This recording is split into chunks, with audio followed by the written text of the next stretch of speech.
Assalamualaikum warahmatullahi wabarakatuh. Selamat pagi anak-anak. Pada pagi hari ini kita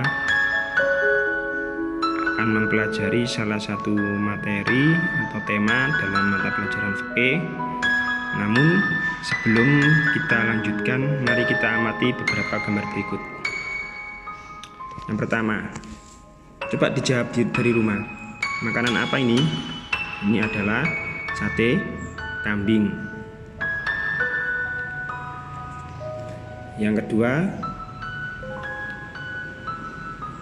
adalah makanan bakso. Yang ketiga, coba dijawab di rumah. Makanan apa ini? Ini adalah, ya benar, mie ayam. Coba anak-anak, pernahkah kalian makan makanan ini? Sate, bakso, mie ayam. Insya Allah pernah semuanya ya.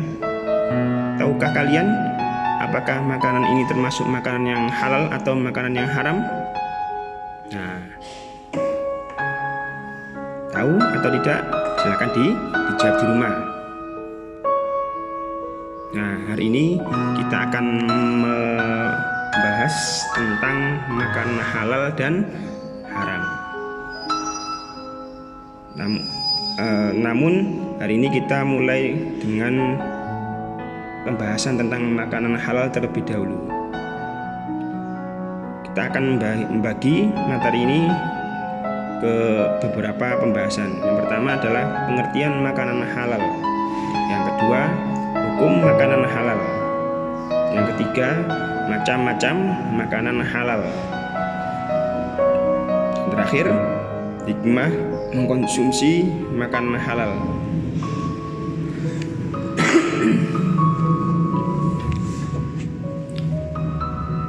Pertama, pengertian makanan halal. Nah, makanan halal terdiri dari dua kata, yaitu makanan dan halal. Kata makanan dan kata halal. Kita mulai dari yang pertama. Makanan ini berasal kalau dalam bahasa Arab disebut at-ta'am atau al-at'imah. Apa artinya? Artinya adalah makanan. Nah, secara istilah, makanan berarti segala sesuatu yang dapat dimakan atau dikonsumsi oleh manusia, baik yang berasal dari hewan maupun tumbuhan, yang dapat menghilangkan rasa lapar dan memberikan tenaga bagi tubuh manusia yang memakannya. Artinya, dalam bahasa yang sederhana, makanan adalah segala sesuatu yang bisa dimakan, baik itu dari tumbuhan, dari hewan, ataupun lainnya.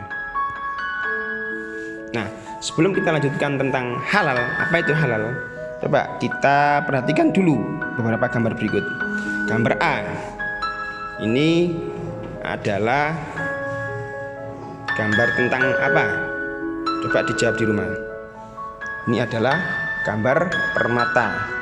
Coba, kira-kira permata ini bisa dimakan atau tidak? Tentu tidak bisa, karena terlalu keras. Yang kedua, ini apa? Coba dijawab di rumah. Ya, ini adalah soto. Bisakah soto ini dimakan? Bukan piringnya ya, tapi sotonya. Piringnya hanya sebagai wadah. Apakah bisa dimakan? Ya, tentu ini bisa dimakan. Sudah banyak warung-warung di sekitar kita yang berjualan soto ayam. Yang ketiga, gambar apa? Silakan dijawab di rumah. Yang ketiga atau yang nomor C adalah gambar apel. Bisakah apel dimakan? Tentu bisa. Banyak toko-toko buah yang menjual apel. Yang terakhir atau D, batu. Bisakah batu dimakan? Silakan dijawab di rumah anak-anak. Tentu tidak tidak bisa.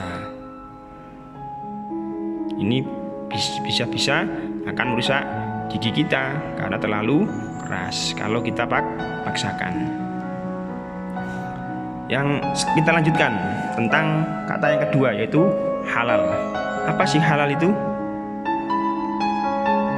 Halal berarti dari bahasa Arab halalun, yang artinya membolehkan. Nah, apa menurut istilah? Sedangkan menurut istilah artinya halal adalah perbuatan atau segala sesuatu yang diperbolehkan dalam syariat Islam. Artinya ketika ada dalil yang membolehkan, maka itu berarti kita boleh melakukan sesuatu atau kita boleh memakannya dan lain sebagainya dan semacamnya. Nah, dari dua kata ini kemudian kita bisa simpulkan apa pengertian makanan halal menurut istilah. Nah, menurut istilah syariat, makanan halal adalah segala makanan yang dapat dikonsumsi oleh manusia dan diperbolehkan dalam syariat Islam. Artinya ketika tidak ada dalil yang mengharamkan atau ada dalil yang membolehkan atau menghalalkan, maka kita boleh atau dibolehkan atau diperbolehkan untuk mengkonsumsinya atau memakannya. Ketika tidak ada dalil yang mengatakan bahwa apel itu haram, maka apel adalah halal. Ketika ada buah nanas tidak ada dalil yang mengharamkannya, maka kita diperbolehkan atau halal untuk mengkonsumsinya. Ketika tidak ada yang mengharamkan atau dalil yang mengharamkan makanan soto, maka berarti makan soto hukumnya adalah halal dan lain sebagainya. Lalu bagaimana hukumnya memakan makanan itu? Ada beberapa. Namun karena kali ini kita membahas tentang makanan halal, maka hukum yang kita bahas adalah tentang hukum yang halal. Dasarnya apa?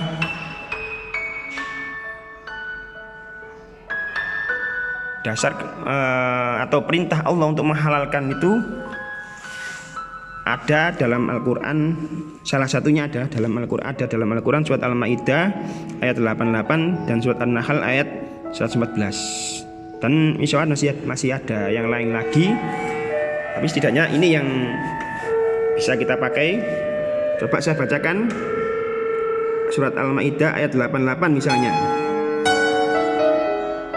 yang berbunyi wa kulu mimma razaqakumullahu halalan thayyiban wattaqullaha allazi antum bihi mu'minun. Dan makanlah dari apa yang telah diberikan Allah kepadamu sebagai rizki yang halal dan baik, dan bertakwalah kepada Allah yang kamu berikan kepadanya. Nah, wa kulu mimma razaqakumullahu halalan thayyiban. Nah, ada halalan. Jadi Allah merintahkan kita untuk memakan makanan yang halal. Yang kedua juga hampir sama kalimatnya, fakulu mimma razaqakumullahu halalan thayyiban washkuru ni'matallahi in kuntum iyyahu ta'budun. Ini ada dalam surat An-Nahl ayat 114. Artinya, maka makanlah yang halal lagi baik dari rezeki yang telah diberikan Allah kepadamu, dan syukurilah nikmat Allah jika kamu hanya menyembah kepadanya. Maka ketika kita menyembah Allah, maka kita harus atau diwajibkan untuk memakan makanan yang halal. Nah, artinya dari sini kemudian ada dalil dasar tentang makanan. Segala makanan itu hukumnya halal dimakan atau dikonsumsi kecuali ada dalil yang mengharamkannya. Sebagaimana saya jelaskan tadi, ketika tidak ada yang mengharamkan apel dalam dalil Al-Quran atau menolak hadis dan semacamnya, maka hukum memakan buah apel adalah halal.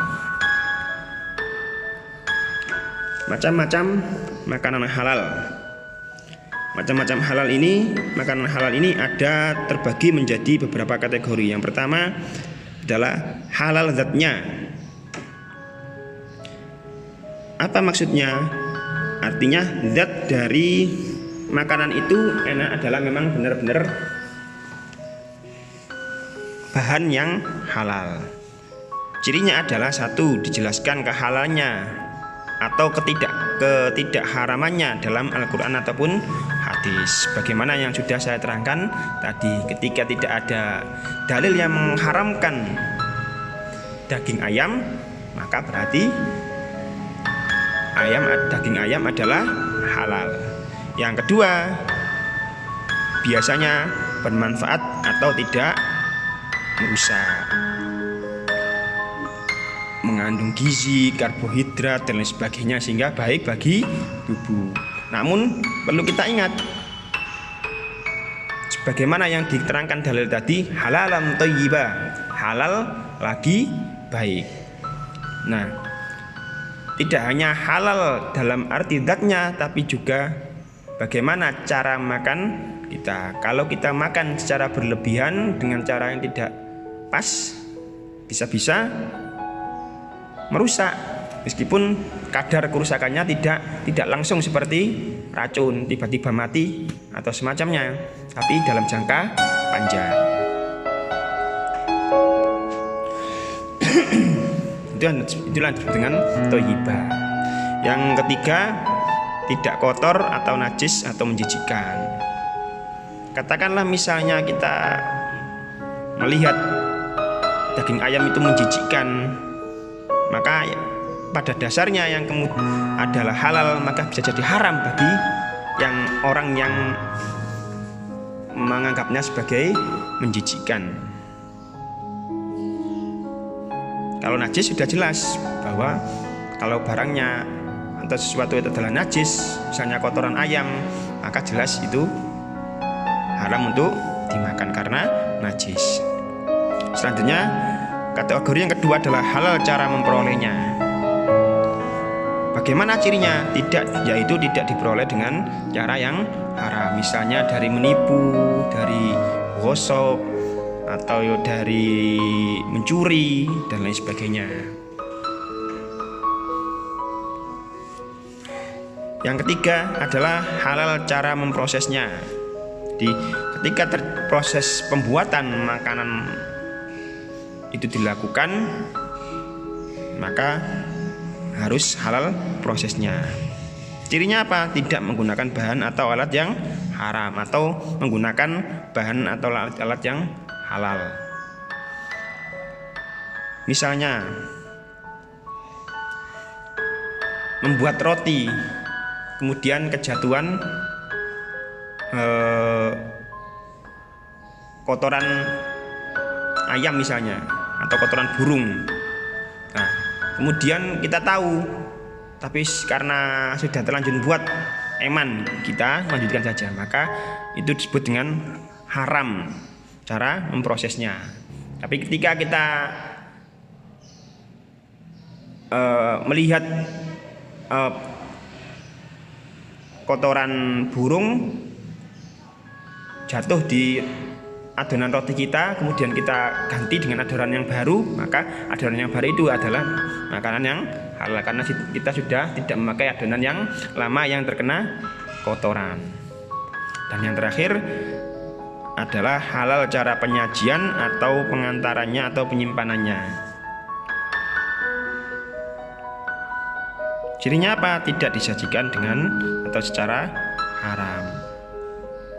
Nah, apa saja dari penjelasan tadi kita dapat menyimpulkan beberapa hikmah dan manfaat mengkonsumsi makanan halal. Yang pertama yaitu dengan memakan makanan yang halal, kesehatan jasmani dan rohani kita akan terjaga. Jasmani kita akan terhindar dari banyak penyakit selama kita memakannya tidak berlebihan atau sesuai kadar. Dan sehat rohani artinya ketika kita memperolehnya dengan cara tidak benar, tidak baik, maka hati kita atau rohani kita akan resah atau tidak tenang. Karena apa? Kita memperolehnya dengan cara yang tidak benar. Yang kedua, dijauhkan dari siksa neraka. Artinya apa? Karena kita mentaati perintah Allah untuk memakan makanan yang halal, maka dengan kata lain kita berarti melaksanakan perintah Allah. Artinya apa? Artinya kita akan mendapatkan pahala dari Allah Subhanahu wa taala, dan nanti pada hari kiamat akan menjadi salah satu amal kebaikan kita. Yang ketiga, menumbuhkan perbuatan baik. Barang atau makanan yang kita konsumsi ada makanan halal, maka insya Allah perbuatan kita akan lebih terjaga daripada orang-orang lain yang memakan makanan haram, banyak makan haram. Yang selanjutnya, keempat, dilipat gandakan rezekinya oleh Allah. Ketika kita memakan makanan yang halal atau secara halal, maka Allah menjamin insya Allah rezekinya akan lebih ditambahkan atau dilipat gandakan lagi. Yang kelima, menunjukkan pada umat lain bahwa Islam adalah agama yang baik dan mengajarkan kebaikan. Artinya Islam mengajarkan kepada kita untuk memilih yang baik, untuk memilih proses yang baik dan semacamnya, agar makanan itu bisa membawa kebaikan bagi kita. Demikian anak-anak apa yang bisa kami sampaikan tentang makanan halal. Semoga anak-anak di rumah bisa memahami dan bisa melaksanakan atau mempraktekkan apa yang kita bahas hari ini, sehingga kita bisa mendapatkan keberkahan dari apa yang kita makan dan kita minum. Demikian, wassalamualaikum warahmatullahi wabarakatuh.